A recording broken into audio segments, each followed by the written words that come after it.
Renungan menurut Katekismus Heidelberg dipersembahkan oleh Sinode Gereja Kristus Tuhan.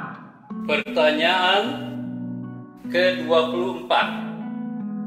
Bagaimana pasal-pasal ini dibagi? Aku percaya kepada Allah Roh Kudus dan pengudusan saya.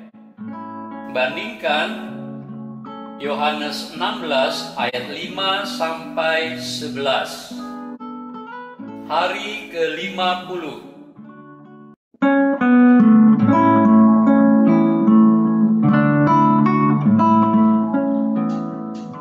Saudara, teori evolusi mengajarkan bahwa setiap bentuk dari kehidupan berkembang dari bentuk yang sederhana kepada yang lebih baik atau lebih tinggi.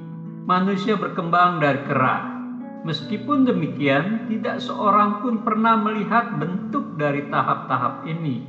Itulah sebabnya ada garis yang hilang dalam teori ini yang secara pasti tidak dapat diterima dari sudut pandang iman Kristen. Juga ada banyak garis yang hilang dalam hidup. Manusia menanyakan banyak pertanyaan dan peristiwa dalam kehidupan yang tidak dapat dilihat dengan kasat mata. Meskipun garis yang hilang ini tidak terlihat, namun ada titik kebenaran di baliknya. Berbeda dari garis hilang dalam teori evolusi, garis hilang dalam hidup kita adalah bahwa ada banyak ketidakmengertian dalam hidup. Namun hati kita pasti karena Tuhan yang kepadanya kita menaruh percaya adalah Tuhan yang senantiasa merancangkan sesuatu yang mendatangkan damai sejahtera bagi kita. Tertulis dalam Yeremia pasal 29 ayat 11. Demikian juga ada garis hilang dalam rencana keselamatan Allah agar manusia dapat menikmati kehidupan bersama dengan Dia. Kalau keselamatan ini tidak diterima secara pribadi, manusia tidak dapat menerima atau menikmati keselamatan secara pribadi kalau Roh Kudus tidak menyediakan jalan untuk menghubungkan garis hilang ini, karena hanya Dia sajalah yang dapat memberikan hidup baru dalam hati orang berdosa. Keselamatan dibuat dalam rencana kasih Allah Bapa melalui kelahiran, kematian, dan kebangkitan dari Anak Allah. Saudara, Roh Kudus membawa efektif setiap rencana keselamatan Allah sehingga penebusan Kristus dapat teraplikasi dalam kehidupan orang percaya. Saudara, mereka yang telah dilahirkan kembali oleh Roh menyesali segala dosanya. Dia mengaku bahwa dia adalah pendosa secara natur. Dia menyesal karena dia terus berdosa dalam pikiran, perkataan, dan perbuatan, serta dia berseru kepada Allah dalam pengakuan yang jujur.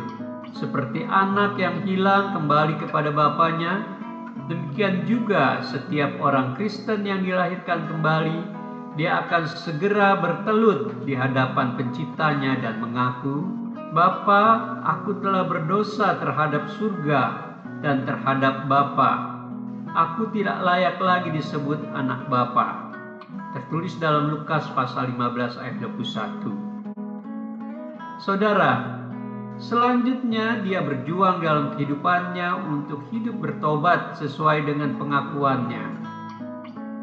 Dalam kuasa Roh Kudus yang tinggal dalam hidup orang percaya, dia melakukan yang terbaik untuk menanggalkan terus manusia lama yang menjadi milik dari naturnya yang lama dan terus-menerus mengenakan manusia baru yang diciptakan Allah dalam Kristus.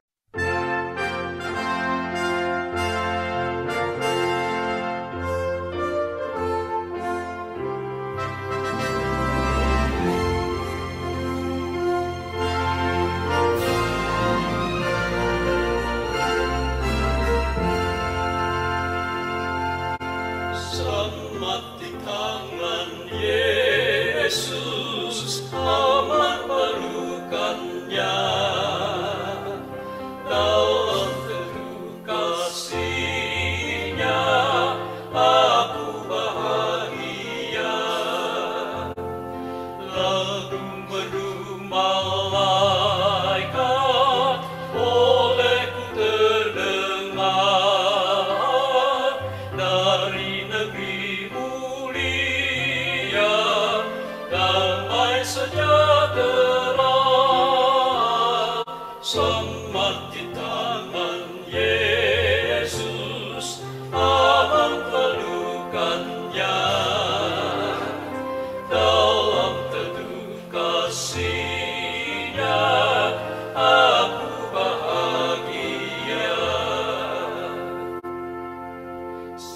Bapa